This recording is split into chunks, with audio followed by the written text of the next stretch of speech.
Is she drunk? I'm sorry. I hate to say it. I have to ask. I think it's worth asking.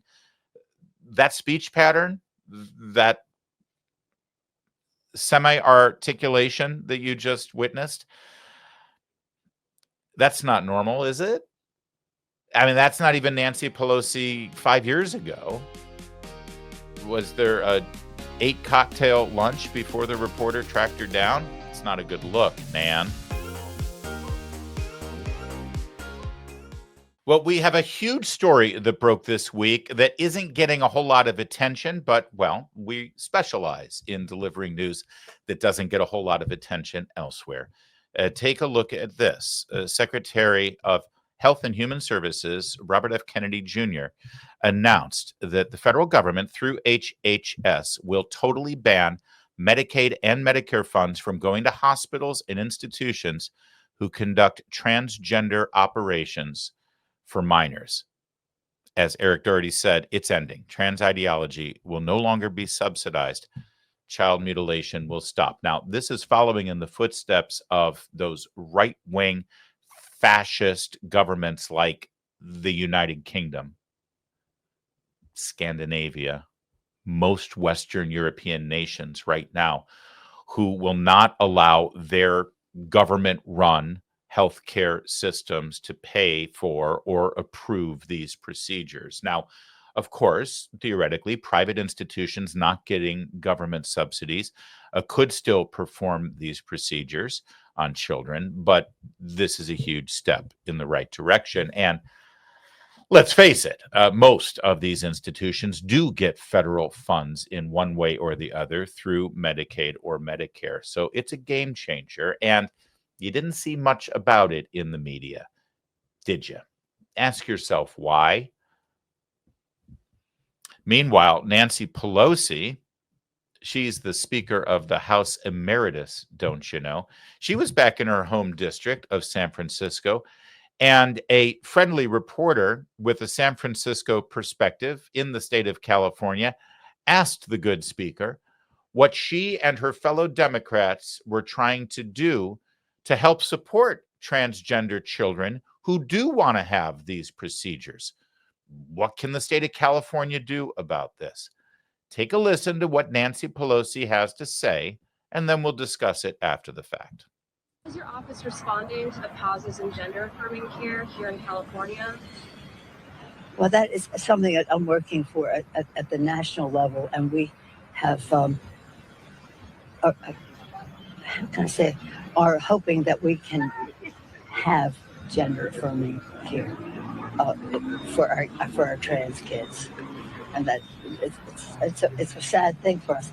I'm not totally. I don't know what effect we can have nationally with what we have going on in the White House and in the Congress. It's really very sad. If you were there, outside our door, we have a trans flag. Outside of our door in the office, congressional office building, we have the trans flag, as do some of our other colleagues. But that view is not necessarily shared by people on the other side of the aisle. Can I just tell you that every single Republican running for the House of Representatives in 2028 should play that in its entirety, and then all they have to do at the end is say, my name is insert Republican candidate here, and I approve this message. That tells every voter exactly what they need to know about the party, what their intentions are, and what Republicans stand for. I love at the end when she says, we have a flag. We have a flag outside the door in our Capitol Hill office building. We have what more do you want? We have the flag. Doesn't that tell you everything you need to know? We have the flag. But people on the other side of the aisle, they won't put up the flag.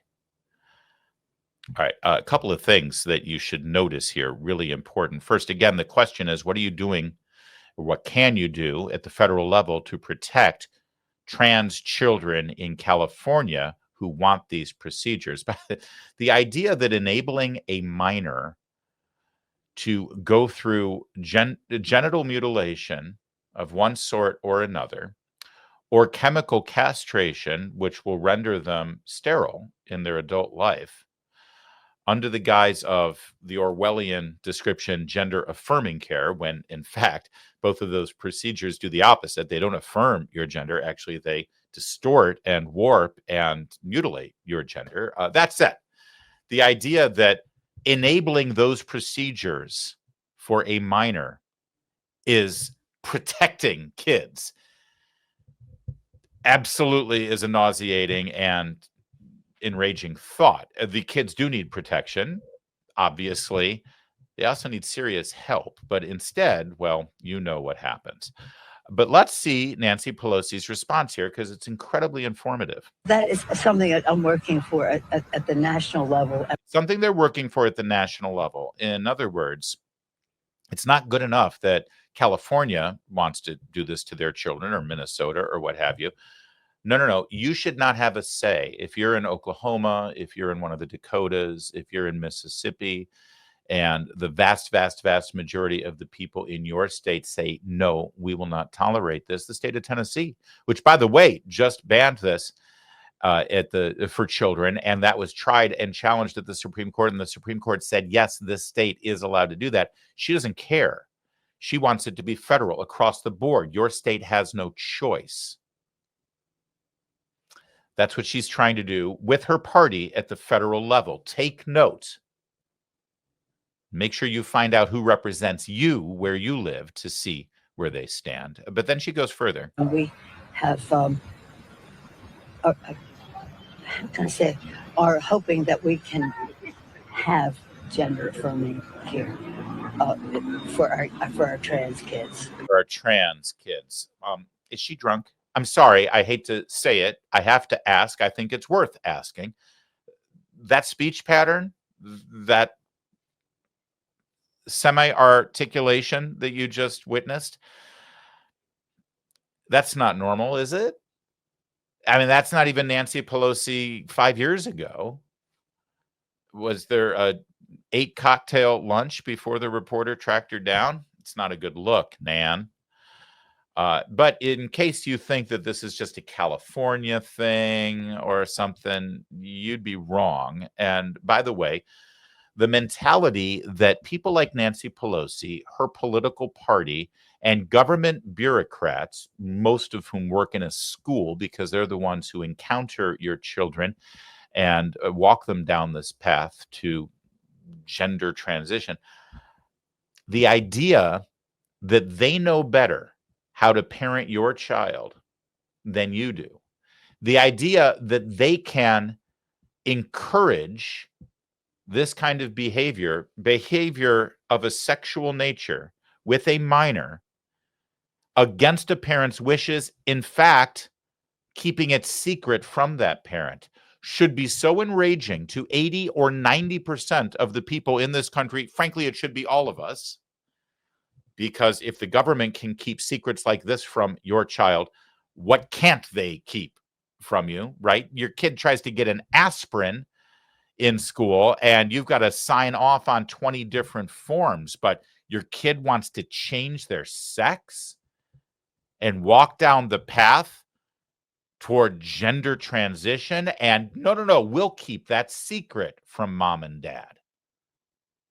That's what this party stands for. And actually, even worse than that, in California, they want to take your kid away from you if you don't go along. We'll get to that in a second. But first, take a look at Colorado, where the policy statewide is now that teachers can go ahead and transition kids without the parents' approval and without the parents knowing about it.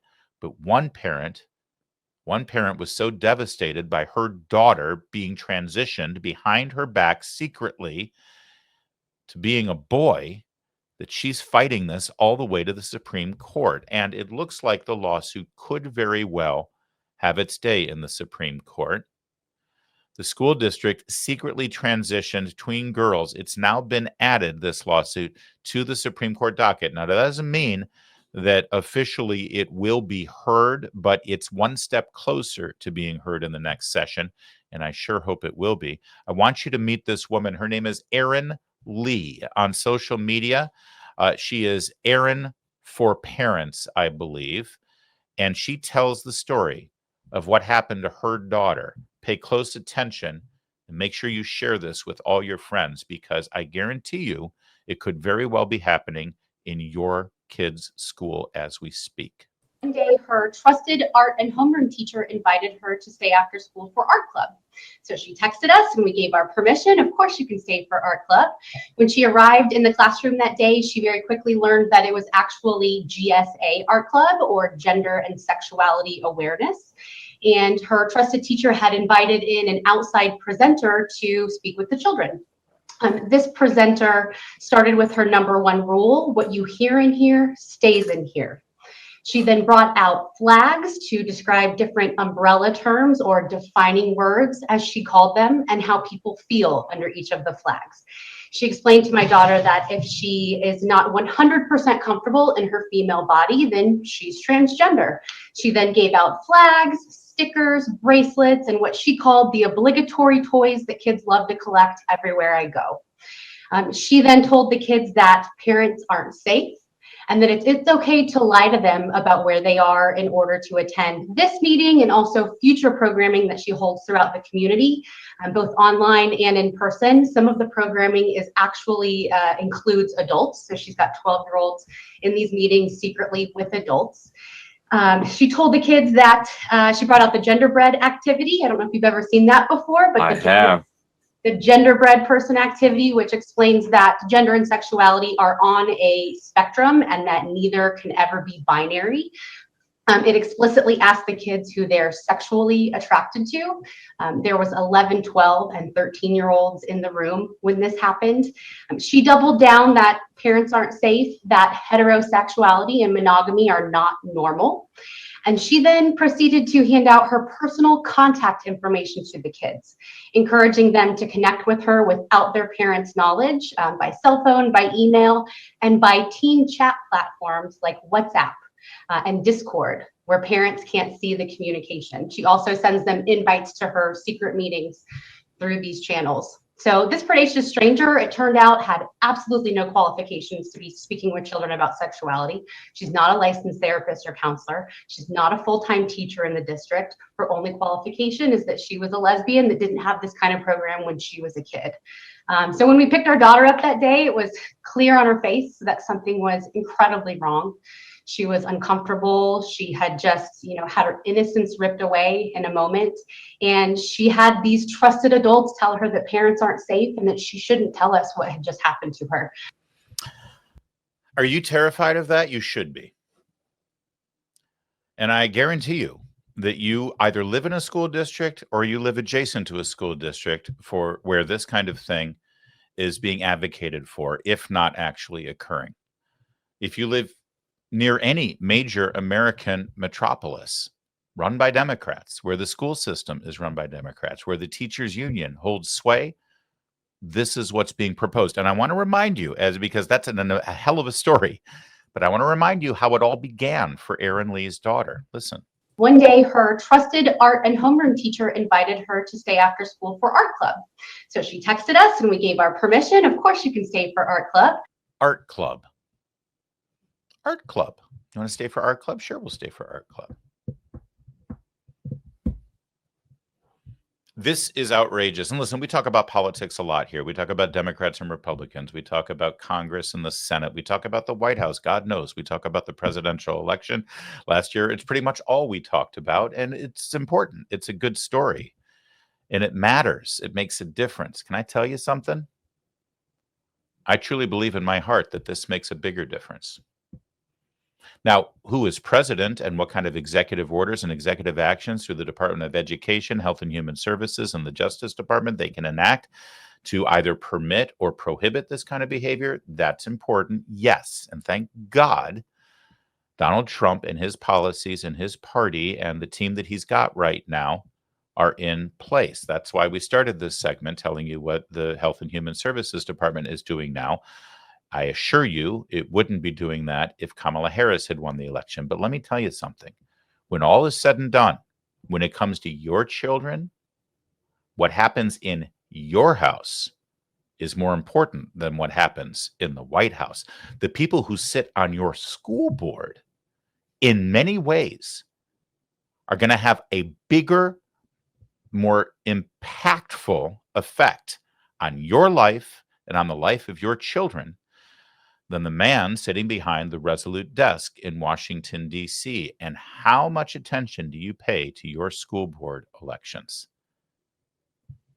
Can you name one member of your school board?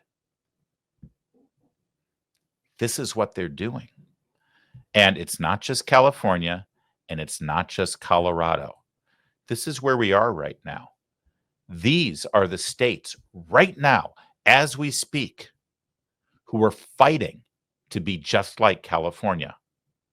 They are fighting to keep these policies safe and legal and ubiquitous, in many cases outside of a parent's approval process, and they want to use your tax dollars to pay for these procedures. Is your state on that list?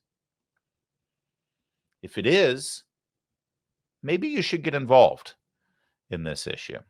And by the way, for those who aren't watching, for our audio only, here are the states: California, Colorado, Connecticut, Delaware, Illinois, Hawaii, Maine, Maryland, Massachusetts, Michigan, Minnesota, New York, Nevada, New Jersey, New Mexico, Oregon, Pennsylvania, Rhode Island, Washington State, and of course, Washington, D.C. And by the way, I'm sure you picked up on the pattern.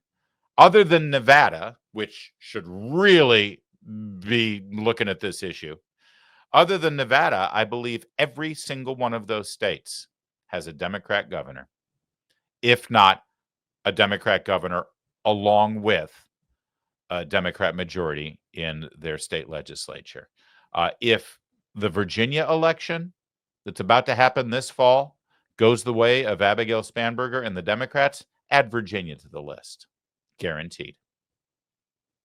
But if your state is at the top of that list, California, and based on the demographic analysis we do of this show, I'm guessing for a lot of you, you do live in California, and I appreciate you watching and listening. Well, there's something else going on in Sacramento that you need to be really careful about. Our own Sarah Arnold wrote the tip sheet this week at Town Hall. California Democrats push radical guardianship bill that sidelines parents. Guardianship? California lawmakers are pushing forward with AB 495, a dangerous bill that would allow virtually any adult to take legal responsibility for someone else's child without court oversight, without background checks, or even the parent's consent. It's called the Family Preparedness Plan. The legislation is being marketed as a compassionate fix for immigration-related disruptions.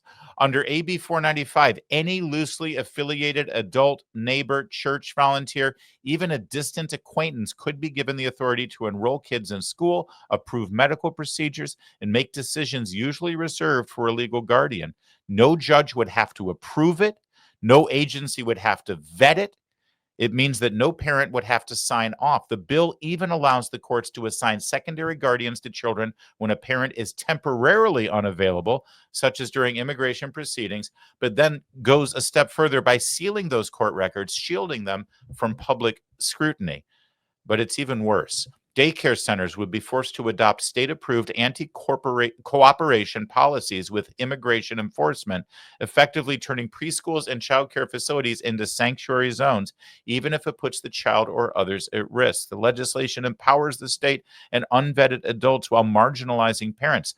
California Family Council described it as a kidnapper's dream, because under the law, someone dangerous could gain legal authority over a child through a simple affidavit with no questions asked. It's just the latest example of the left's war on the family. It was introduced by Assembly member Celeste Rodriguez in February, and it's moved swiftly through legislation. On June 3rd, it got a 62-7 vote because of one-party rule and Democrat dominance in Sacramento.